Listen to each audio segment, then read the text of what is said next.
Gordon Hayward. We want to talk about this again. Oh, even though Bobby doesn't. Okay. Over the week, we've had a text. I'd rather talk about Thompson. Some things were said. There's nothing. We can't take that back anymore. But it got definitely heated and spirited, and that's that. Feelings were hurt. There's been a lot of debate about how the Gordon situation. No went hurt down. feelings here. You put pride to the side. Yeah. So it sounds like a bumper sticker. I know. It's the Celtics motto. So basically, we've been debating how it went down. I think there's a little bit more clarity after hearing from Danny Ainge, who spoke to the media a couple days ago. Gordon Hayward as well on the same day talked about things. One thing became perfectly clear. Gordon didn't want to be Hayward here. Hates the Celtics. Gordon Hayward didn't want to be in Boston, and Danny knew it. And no matter what, even though it was, and we were right in saying plan A should have been Hayward, they tried. He wanted nothing to do with it. So then it is what it is. And I think whether it's the city, it seemed to be mainly the fit. He wants to be the man again. Didn't want to be fourth fiddle. That's what happens. You pack a team with too many stars, somebody's going to get a little, Jesus. Mm-hmm. It happened to Ray Allen 10 seconds into year one of 2008, but he played his role out. But he definitely didn't love being third fiddle to KG and Pierce, but he went through it and then he left. I mean, whatever. But well, he didn't leave like a year later. No.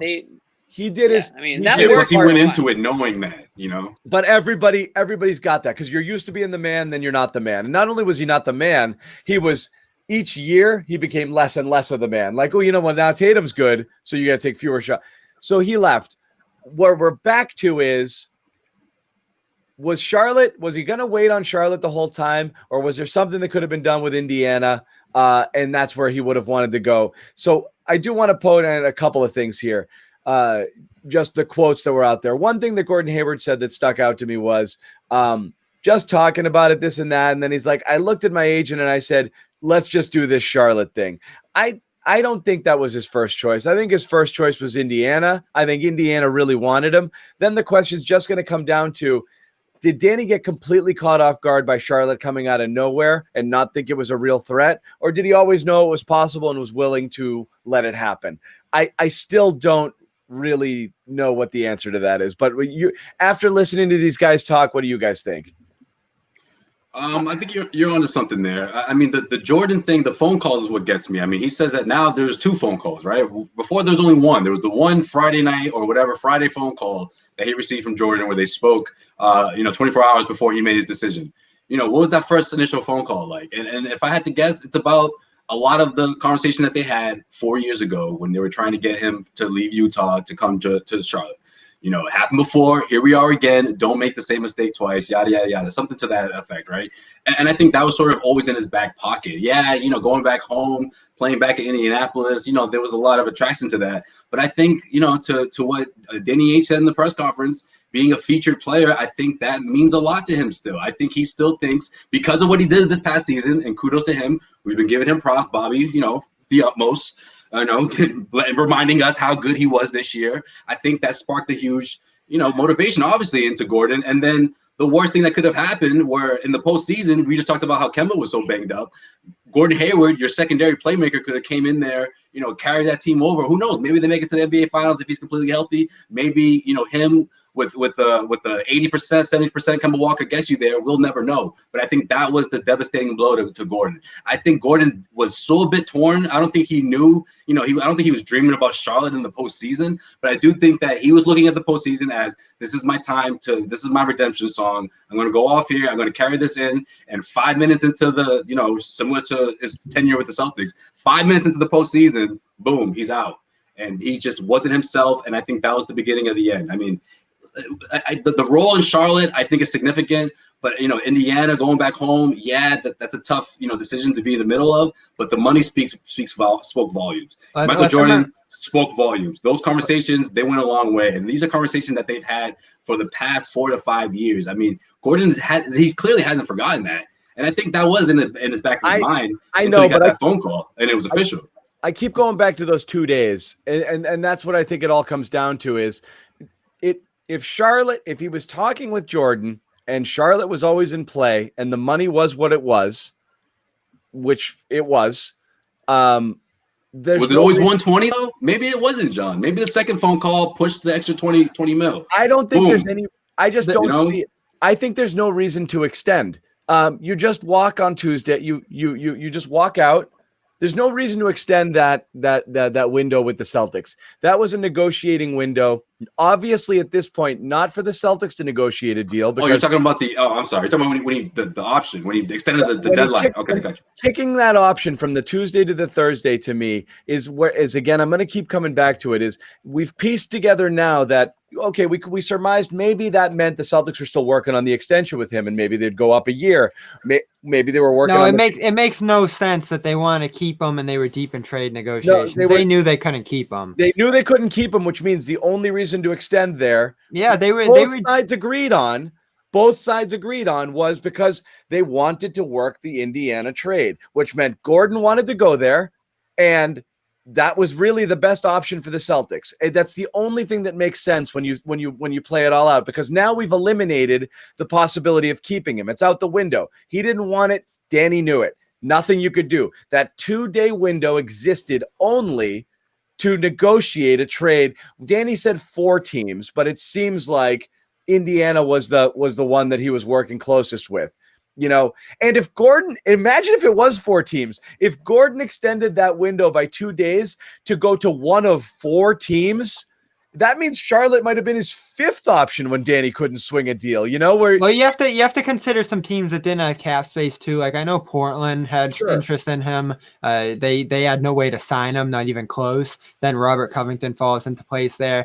Atlanta, as we know, interest there. They moved on to other things. And New York, of course, too, started filling things up. So there were a number of different options here that the Celtics could have played ball with. And you talk about Charlotte, too, being a sign and trade option. They didn't get a ton from them, but they ultimately did get something from them. I think the development you have to consider here, too, because we heard the packages that the Celtics could have got from Indiana, whether it was Victor Oladipo, TJ Warren, as Ainge would have wanted, or just a Turner, McDermott, first-round pick kind of package. Don't think TJ was in there. I really don't. No, there's no way they were going to do that. That's what Ainge was pushing for, if you believe the Washburn report. So we get into what happened in LA, and this is what I keep emphasizing, because all along I said Tristan Thompson had no way of going to the Celtics. It was a dream. We talked about it, Jimmy, during our free agent special. We both would have loved Thompson here. I think he was a guy who would have loved to have gone to the Lakers and played center, or the Clippers as they lost Montrezl Harrell there, which was a huge surprise. So that domino falls. The Clippers sign Ibaka for the same deal as Thompson. All of a sudden, the Celtics are in this negotiation with Indiana. They're not getting what they want out of it. They have a chance to sign Thompson if they don't do this Indiana deal. You go do the Thompson deal, because it comes down to Miles Turner versus Tristan Thompson. I think you take Tristan Thompson every time. That's crazy. Okay, my turn. What I think happened. I think, yes, there was mutual interest between Celtics and Gordon Hayward in getting a deal done to go to the Pacers. For sure. The part that we don't know, and we'll never know, probably, is what were the Pacers really offering Gordon Hayward? Maybe that was a holdup. Maybe Gordon Hayward wanted to go to the Pacers more than the Pacers wanted Gordon Hayward, and they were working on maybe trying to get that $100 million offer up to a point where Gordon would accept it. When the Pacers didn't, he said, okay, I'm going to, agent, get it done with Charlotte. And Danny Ainge, of course, it's in Danny Ainge's best interest to extend that deadline if there's a trade involved, because he knows that once Gordon Hayward goes to free agency, he's shit out of luck. Pardon my French. But so, of course, he's going to extend it. Oh, yeah, Gordon, you don't want to come here. That sucks. We'd love to have you back. But if you want to go to Indy, if you want to go to, Team B. The Celtics had to get it done for him. Via trade, the Celtics had to get it done for him. But the other team has to give Gordon Hayward an offer that he wants. Gordon Hayward has the ability to. Was it about the money for him? I don't know. So. I think so. I think it was partly. He took a little bit. 120. It was $30 million. Yeah, I mean, but that's why I wouldn't be surprised if Jordan just. The reason he came in with another offer. Because he opted out. The reason I don't think so is because he can opt out, listen to everybody, and Danny can still say, I don't know. I think that window was there to make a deal because he wanted it to get done. And that was it didn't get done. The question again is, did Danny overplay it and wait I too don't think long, he did. hold out for too much? Or Here's my frustration with that notion. You just do anything with them. Just take whatever Indiana wants to give you. Just take it because it's something.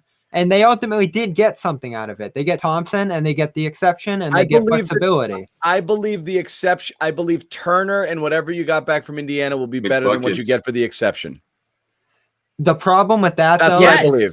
Bobby, that might turn out to be true. I mean, and so that's the thing is that's the math. Not Turner, not Thompson for half the money that Turner would have been. I believe Turner and whatever you get plus that salary that you can kind of hold on to and use as an asset maybe down the road is going to be better than anything they use the TPE on.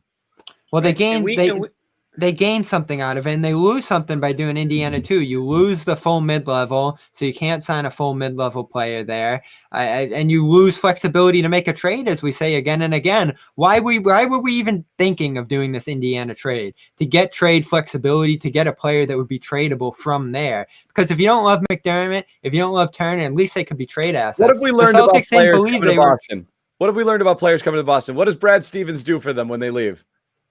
He gets them paid. Fat contracts. He gets them paid. Yeah, but then they don't play the same that they, you don't see the same player you saw in Boston though. That's the Miles one thing. Turner's ceiling minus Bain. Miles Turner is an imperfect player, and he might have been shit here. We don't know. His ceiling he wouldn't have been. His ceiling is shit in Indy. 10 times higher than Tristan Thompson or I believe most people we might be able to bring in, because realistically, I think that TP is going to be split into two instead of one.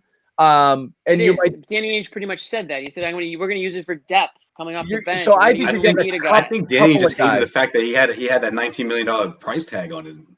I just think he just didn't think he was worth that much money. I know, I agree, especially in the 3 years. It brings you into the tax stuff. Sure. 17 and a half a year for Miles Turner. 24-year-old, 6'11". It's through 2023 though. With a shooting touch. 6'11", can shoot all over the floor. In blocks one year. I'm not saying he's like your defensive player of the year, but he is a presence on the defensive end, and he's developing. I'm not saying his outside shot is there. His 3-point shot certainly isn't there. I think it was like 34% last year or whatnot. But the fact that he even has one and that he can develop one moving forward, that should pique your interest if you're a Celtics fan. So for all the Celtics fans who are just automatically dogging Miles Turner just because the Celtics didn't trade for him. All we have to go off is what he is now, Jimmy. Shame on you guys because you're just drinking the green Kool-Aid and you don't have your own freaking personal own thought in your head. Can't you do your own research? Jimmy, right now, this year would have actually helped the Celtics be a better team this year. You want to talk Let me ask you this, Jimmy. He doesn't help you. What? Who's helping you more this year, Tristan Thompson or Miles Turner? I don't know that you can say definitively. How do you know the answer to that question? Because I know Tristan Thompson's a better player right now. Thompson is fine. I just don't. Here's the thing. He's already hit his ceiling, Bobby. I get that people. He just had the best year of his career. I get that people are like, why are you guys talking about Turner so much? And he's the next coming and this and that. Tristan Thompson is more likely than not gonna be like 6 and 6, 6 and 7 here. That's playing 18 to 22 minutes a game. Well, John, I think it's ridiculous to think that he's fine. He's fine. He'll help. I think it's ridiculous to think the Celtics didn't want Miles Turner. Like, let's be honest. Let's not kid ourselves. What do you think? What do you think was the beginning of the conversation when these two teams spoke? I mean, it was about Miles Turner. I think where the talks fell apart were the other pieces. Whether it was McDermott, whether it was 3 players that the Celtics wanted no part of. Danny said, "Look, I'm not taking on these 3 contracts just for one." Or the one guy who maybe I'm not over the top in love with, but I do think this guy can be a piece in this. The reason I don't think you can say that about Turner. Miles Turner will fill a void on this team. I think that's up for debate. He'll do it better. I would like to believe that if Danny Ainge had the opportunity to make the trade, Turner and McDermott, I don't think McDermott's contract is. First of all, it's not like this albatross contract. Everyone's like McDermott. Oh my God, it's a run. He's in the last year of it's like $7 million deal. Take him and leave him. Whatever. He's in the deal. I would like to believe Danny Ainge would have made that deal. And because if you brought Brad Stevens here to be the basketball whisperer and develop these guys, and I mean you saw what he did to Evan Turner. You've seen what he did with some of these other players. You're just gonna say, oh, Miles Turner stinks. Look at like this highlight reel of a game where he played poorly in Indiana. You don't see like the potential for a guy like that, then you're not like thinking anything other than like the numbers that you're just looking at Bobby, in front of you. Yeah, Bobby, you forwarded that article around today. In Indiana, they're viewing him as like a big two. You know, like I think like Danny sees a guy like Turner and drools over him. Like I agree. This 6'11" guy who can stretch the floor and he like, led the league in blocks. Like when the Celtics have ever had someone like that, and develop his shot and this and that. I don't know what he turns into, but this is the type of guy that like Danny's falling over himself to get normally. You know, so like. I know he hasn't been everything everybody hoped there. I don't know. I don't believe that it's an untradeable contract either. He's making $17.5 million for the next few years. He's going to enter. His contract's going to expire in the prime of his career, like years wise. It's going to be like 27. Like you're going to tell me that like teams aren't going to sign this guy? I mean, come on. I mean, I don't believe that one bit. I think the Celtics would have traded for Miles Turner if the opportunity arose. What I think is that maybe Indiana wasn't offering Gordon Hayward as much money as he was looking for. Yeah. I think Indiana becomes a trade partner because it's a destination Hayward would have approved. It gives you a chance to get something. They could push for more in that scenario, as they obviously did. I don't think it's that they were intrigued by Turner all that much. He was a given, and Indiana's begging to get rid of this guy. That's the other thing you have to consider. They have no interest in keeping him. They've been shopping him everywhere. He still hasn't gotten dealt this offseason, so they're moving forward with him. My point is Who is this? Turner? Yes. My point is that the Pacers are better than the Celtics right now. And that's partially because I don't think so. Sabonis, Turner, Warren, no Kemba, Brogdon, and Oladipo. I heard Oladipo. Okay. They're better than Oladipo, though. Sorry, might drop an album. That's a great lineup. And we'll see who's available come playoff time if that ended up being a matchup. You know, obviously a depleted Kemba, you'd take the Pacers there. My point is, though, to wrap this up, you get flexibility now. And they would have been hampered for flexibility with Turner and that. Let's get into it a little bit. Okay. My question is this. Would you pay the tax for Miles Turner? Because that's what it comes down to. Does he add that much that you pay the tax from? John, don't talk to John about taxes. He thinks no. I'm not saying Wick. I'm not saying that from Wick's hurting money, but it's flexibility. You can't use a mid-level. You can't use the mid-level when you get penalized. Let's get into the trade exception here because this is where I think I'm not going to say confused, but this is where